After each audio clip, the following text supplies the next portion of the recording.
This is Sports Illustrated. This is a video. Highest paid athletes from 2021, Sports Co. Number 1 is LeBron James, 126 million, 0.9. He's actually the highest paid athlete on this list. On the Bleacher Report list, they did have Messi at number 1, but I don't really know what the concern, like, what's the difference? I don't really know. But number 2, Lionel Messi, he's 122 million. Honestly, it's impressive that he's ahead of Messi. And it really shows how global basketball is getting in general, even more global. Number 3, Cristiano Ronaldo, 150 million. Has the most followers on Instagram in the world. And Neymar, 103 million. Honestly, I'm surprised he's on there. I feel like a lot of people doesn't think he is as good as he used to be. Number 5, Canelo Alvarez, 89 million. Honestly, I'm surprised about that. But one of the top boxers in the world. Steph Curry, number 6, 86.2 million. Yeah, he did. Number 7, Kevin Durant, 85.9 million. Not that surprising. Number 9, Roger Federer, 85.7 million. Really not surprising at all, just because he's a top tennis player. Number 9, James Harden, 76 million. Honestly, kind of surprising, but the deal was with the Nets, so it's really not. He probably has some other deals in general. And number 10, Tiger Woods, 73.5 million.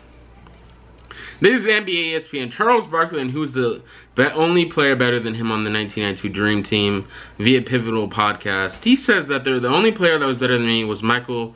There was only one player. There was only one. Mother effer Michael. Honestly, does make sense. Larry Bird was at the end of his career, so was Magic Johnson. I'm pretty sure he didn't have AIDS at the time, so overall, Charles Barkley was probably the number 2 player on that team. So that does make sense, and that's really but if he means all time, then no. I don't think he's saying all time. I think he's just saying in general. Currently, then yes. NBA ESPN. I'm the owner of the Sixers. I cannot commit to giving James Harden a max deal. I just don't see the dedication that it would need to see from a top 75 player. I definitely do agree with that. That's Amari Stoudemire. Definitely a good point, and I agree with what he's saying. He needs to just be himself and score more and stop trying to go with these. I don't really know what's happening. He just needs to shoot more. Like, that's This is honestly pretty insane video. Sports news. A lot of sports news. Toughest schedule in the NFL this year. Who do you think has the toughest schedule? Let's just see and pull down below. But who do you think? The NFL schedules were released today. There's a lot of good teams and lineups on. So ranking the top 10 games, number 1's Denver at Seattle. Definitely a great game, but I think Denver's going to win that one. And then number 3, it has Kansas City and Tampa Bay. What would be a pretty great game? I would put that number 2. Number 5... Dallas and the Packers, honestly not that great of a game in my opinion. Number 6, Los Angeles Rams and Los Angeles Chargers would be an entertaining game, very entertaining. Number 8, Cleveland and Miami, definitely an entertaining game overall. And number 10, Cincinnati and New England, definitely entertaining overall game. I'd like to see what's his name, we're going to Seattle, and then Patrick Mahomes versus Tom Brady rematch. Cause in the Super Bowl, yeah, they just got smoked. I remember watching that Super Bowl. Ooh.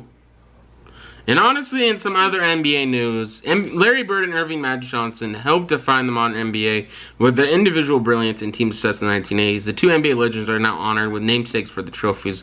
They'll be now honored each year to the Eastern Western Conference Finals MVPs. It makes sense. The top player in the 80s that pretty much saved the NBA, Larry Bird and Magic Johnson, definitely deserve to be on there and be of each prospective conference. Honestly, a lot of people in the comments saying that's too many awards, they shouldn't have this. In my opinion, that's stupid. It's not like it's a semifinals award or something like that. It's an Eastern Conference Finals award. Eastern Conference Finals MVP. Oh no, I feel like that would be a good one. NBA ESPN, I think the Showtime Lakers were the best team I've ever seen. Jerry West via Vince's place. Honestly, does make sense. I wasn't alive to really see the Showtime Lakers. I feel like the greatest team I've ever seen was probably the Warriors team. That's probably it. And then this is Bleacher Report. James Harden. He's 9-13 in elimination games. He actually lost another game today. And let's go over the NBA game. So the game that just happened, the Mavericks won 113 to 86 Suns. Honestly, overall, the Mavericks really impressed me. They won at home, definitely a good win. If they won tonight, the series would have been over. They forced a game 7, so I think they have a confidence to win the next game in Phoenix. Luka Doncic shot 33 points, 11 rebounds, 8 assists, and 4 steals. Honestly, a great overall game to watch.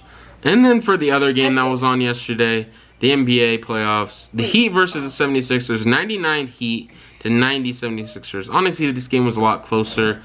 It really wasn't that close for most of the night. It got close at the end. they were making shots. That's really the reason why it looked closer, but it really wasn't. It was like 90-something to 79 or something like that. Jimmy Butler had a great game. 32 points, 8 rebounds, and 2 blocks. I think that should be an award for who does the best in the playoffs. Like it's already awarded, though. What is it? It would be that, really. Eastern Conference. Or I don't really know if I would like that award. It's too hard to quantify of where the max would be. How far would he have to go? How much stats would he have put up? It's too hard to figure out. I feel like Eastern Conference Finals MVP is warranted, and so is Finals MVP. I feel like overall NBA playoff MVP would be too hard to figure out. This is Bleacher Report Gridiron. Top 5 matchups. Week 1 you have, this is what I was looking at. 9-11 you have Los Angeles Chargers versus the Raiders. Great overall matchup. I feel like the Raiders will win that one. And then week 1 again, 9-12 you have Denver versus Seattle. Gonna be a great overall game, like we were saying. Russell Wilson coming back to Seattle. Definitely be a fun game to watch. Week 4, Kansas City Chiefs versus Tampa Bay Buccaneers. Rematch of the Super Bowl. And honestly, 2 years ago, very entertaining. It could be the result this year, but who knows? Tom Brady's return. And honestly, gonna be pretty exciting. Week 6, you have the Buffalo versus Kansas City Chiefs. It's gonna be a great entertaining game. Rematch of that overtime game. Definitely gonna be a lot of chips on the table for that game. And then week 9, you have Los Angeles Rams and Tampa Bay Buccaneers. Honestly, you have a rematch of that NFC Championship game. Gonna be very entertaining to watch, and I really can't wait to watch that game. Overall, there's a lot of good games going on. But what do you think? What's your main opinion on each game? And what's the best game you're looking forward to? I don't know. This is Sports Illustrated. This is what Deion Sanders said. When you start paying athletes like they're professionals, you get athletes acting like they're professionals. Deion Sanders on INL affecting players' behavior. Honestly, I don't really like this in general. I feel like players should have got paid before. Definitely exploiting them and not really giving them fair compensation for their name, image, and likeness. Some players were actually starving and they wouldn't let them get a job or make any profit off themselves. But some players really couldn't even eat, and they said that was fine. So, honestly, in my opinion, I really don't care. And I don't feel bad for the NCAA in general. And if the players want to act a certain way, they're going to act a certain way. And this is First Take. Sean Marks can say all that, but the person that needs to reinforce is Kevin Durant. Jay Williams on Durant needing to support the message from the Nets front office. What do you think about this? In my opinion, the main overall problem with the Nets is really coaching and overall, I don't know. I think Steve Nash is really that good head coach. I feel like he really just willed himself in the position to take over the team. And I don't know.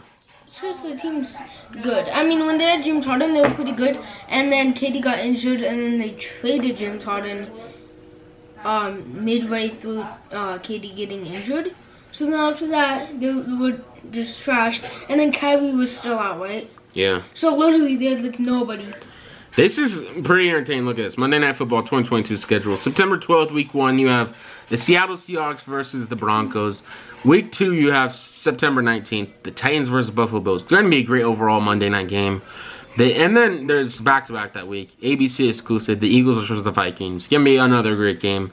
Giants versus Cowboys. It's going to be a great game. Week 3, September 26th. October 3rd, you have the Rams versus the 49ers. Definitely going to be a disputed game just because how big that game's going to be in California in general. Week 4, October 10th, the Raiders versus the Chiefs. Week 5, going to be a great disputed game. Who knows what's going to happen with that. It's going to be great overall to see Devontae Adams play. I can't wait to see him with the Raiders. October 17th, the Chargers versus the Broncos. It's going to be a great overall game. And I think it's going to be very high scoring and entertaining. October 30th, Broncos versus Jaguars. It's going to be a great overall game. It's an international game in London, so I don't know when this game will really start. October 31st, you have the Bengals versus the Browns, week 8. It's going to be a great overall game, a lot of run game. November 7th, Saints versus Ravens. I think that's going to be, I don't know, I think it's going to be an okay game. November 14th, week 10, you have a horrible game. Washington Commanders versus the Eagles. I don't even know why they even scheduled that game. November 21st, you have the 49ers and the Cardinals, week 11. That's going to be an okay game in my opinion, too. Mexico City. November 28th, the Steelers versus the Colts, week 12. I think it's going to be a hard defensive game. December 5th, week 13, the Saints versus the Buccaneers. That's going to be a great overall game. I feel like Tom Brady, if he loses the Saints again, that's going to be a very concerning thing. Yeah. He seems to lose them a lot. December 12th, the Patriots versus the Cardinals, week 14. That's going to be pretty entertaining in my opinion, but I think the Patriots might win that one. And then December 10th, you have the Packers versus the Rams. I think the Rams are going to win that. It's going to be a great overall game. December 26th, Chargers versus the Colts, Week 16. That's going to be pretty entertaining as well. January 2nd, Week 17. And then Bills versus Bengals. That's going to be an entertaining game to watch. I really can't wait to see that one. And then January 7th, Week 18. It's to be dated a doubleheader, so we don't even know what's happened that day. But overall, what do you think? And here's another one. Sunday Night Football NBC schedule. So, NFL kickoff game is the Rams versus the Bills. Honestly, a great overall game. I think the Bills are going to win that one, though. Week 1, you have the Cowboys versus the Buccaneers. That's going to be a great overall game as well. I think the Buccaneers are going to win that one. Week 2, you have the Packers versus the Bears. I think the Packers. Week 3, the Broncos versus the 49ers. I think the Broncos are going to win that one. Week 4, you have the Buccaneers and the Chiefs. I think the Bucks. And then Week 5, Ravens versus Bengals. I think the Ravens are going to win that one. Week 6, you have the Eagles versus the Cowboys. I didn't take the Eagles in that game. Week 7, Dolphins versus Steelers. I think the Steelers. Week 8, Packers versus Bills. I think the Bills. Week 9, Titans versus Chiefs. I think the Titans are going to win that game. Week 10, 49ers versus Chargers. I think the 49ers are going to win. Week 11, Bengals versus Steelers. I think the Bengals are going to win. Thanksgiving, you have the Patriots versus the Vikings. It's going to be a great overall game. But I think the Patriots are going to take it. Week 12, you have the Packers versus the Eagles. I think the Packers are going to win that one. Week 13, Cowboys versus Colts. I think the Colts are going to win. Week 14, Chiefs versus Broncos. I think the Broncos are going to win that one. Week 15, Raiders versus Patriots. Going to be a great overall game. I think the Raiders are going to win. Christmas Day. Now, finally a game on there. You have the Cardinals versus the Buccaneers. I think the Cardinals are going to win an upset in that game. Week 17, Chargers versus Rams. Going to be a great overall game. And Week 18 is to be dated for some reason. Overall, what do you think about this? What do you think about this, Avi? I don't know. Good games. What happened to James Harden in Game 6? James Harden by the half, points 11, second half 0, field goal 4 of 7. Oh, I forgot to mention, also with all the other stuff going on with the 76ers, a lot of people are actually blaming Doc Rivers. In my opinion, I feel like he has to be a lot of blame as well. Yeah. Some people are saying the Ben Simmons trade, Ben Simmons is laughing right now, or they're saying no one really won that trade, or they're saying that the Nets won that trade. In my opinion, I think the Nets did win. They got Seth Curry in return. Hopefully Ben Simmons does return the court. I'm really hoping the best for him in general. Hopefully he does return. Because they got Seth Curry, Andre Drummond, and Ben Simmons, while the Sixers just got James Harden. And he hasn't been playing. This is Doc Rivers' comments after the game, Bleacher Report. And I don't worry about my job. I think I do a terrific job. Doc Rivers has concerns about his coaching. Of course he thinks he's doing a terrific job, but overall, you really can't make it past the second round in both years with great high-level talents. I feel like there has to be somewhat coaching, and really kind of have to be a blame. He's a decent coach, but like he can't win in the playoffs. And this is Bleacher Report Gridiron. There's going to be a big QB battles week 1. Mahomes versus Kyler. Brady versus Dak. Carr versus Herbert. That's going to be a very fun week. I don't know why Brady versus Dak is really that high up there, but what do you think? This is what Patrick Beverly said he would like to play with. He said Braun easy, which honestly, hopefully does come to the Lakers. Maybe he could add some defensive element and show some of the Lakers players how to defend. Like how to be a menace. Let's be real. The defensive style of the Lakers is really not that good. The Lakers are really just playing bad the whole season. Yeah. But overall, what do you think? The whole team really has been pretty bad besides LeBron. And Russell Westbrook was decent, AD was decent, but everybody else kind of sucked ass. The Phantom of the Opera. Joel Embiid put on the quiet performance this season. First international born player to lead the NBA in scoring. Oh. First international player to lead the NBA in scoring. Very insane. First center and averaged 30 points in 40 years since Moses Malone. Finished second in MVP voting. Honestly, impressive season. I feel like hopefully they need to add some more pieces around him. Maybe do some other stuff. Or maybe he might have to leave. What do you think overall? And what do you think is the best option for him? And here's another thing. This is a comic book discussion. Is Scarlet Witch a villain or a hero? Honestly, I don't really know what I'm feeling about this. Overall, I'd say a bit of both, somewhere around in the middle. Yeah. I feel like some of the actions at the end, like really, like possessing someone in another universe and killing the Illuminati. Spoilers ahead, but overall, I feel like that was kind of villain stuff. But at the end, she kind of like turned it around and realized that the Darkhold and the other things really influenced her decision. And overall, I don't think it's all her fault. I think she's actually a pretty good villain. Yeah. And I think she's a hero as well in general. Just because She just wanted children, before that right? even, yeah. It's really just not that bad of a thing. It's not like she was she just wanted children of Yeah, I agree. But And she took it too far in my here's opinion. these new Jordans. Honestly, Those great. are I don't know if you fire. can see them, Low-key. but they're the cherry Jordans. Honestly, gonna be very lit to see. Air Jordan 11s. What do you think about those? Most by NBA. Netflix is on the dumbest shit again. Hypebeast posted this. Netflix subscription plan password sharing fees could launch in 2022. Honestly, very stupid opinion. Very stupid thing in my opinion What did to you say? do. They're actually doing a password fee. So if you want to share your account with someone, you have to pay for that, I guess. But Honestly, I feel like it's another way to gouge money, and it's not looking good for them in general. It seems like they're losing money. But what do you think? And this is Sports Illustrated. NBA players have to put at least $95,000 in NBA's swear jar this season. That's honestly insane. They put that in. It's not like they have to put that $95,000 in. But that's honestly insane. Why do you think they have this rule? It says the NBA does not want players cursing in any setting, not on TV or on their IG, not in the rain or when they're trained, not with the computer mouse, and presumably not with the house. Honestly, my opinion, I don't really care about this. Like, They don't want do you think players they don't want players cussing? I feel like it's just kind of a stupid thing. Like, Not even on they the can't internet? cuss on IG or anything like that. That's stupid. Maybe in like a game or some shit. They're not even a kid. And also, Yeah. if it's a game, of course, Yeah. that should be enforced just because the FCC they will get mad if you cuss and you're on like live TV and stuff like that. So I can Yeah, definitely see that, but on anything outside Instagram? that's Look at anything some out that's kids on stupid. Instagram. Yeah, I agree. It's like 40-year-old moms. No, that's Facebook you're thinking of. Facebook, yeah. The- Oh, I found this another list. I forgot. Fantasy football trainer. I've actually been waiting.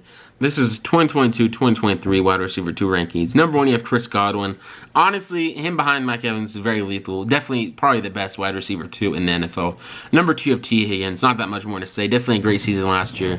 Great number 2 for Jamar Chase for the Cincinnati Bengals. Number 3, Jalen Waddle, Miami Dolphins. He's going to be my number 2 this season. I think he's definitely improved.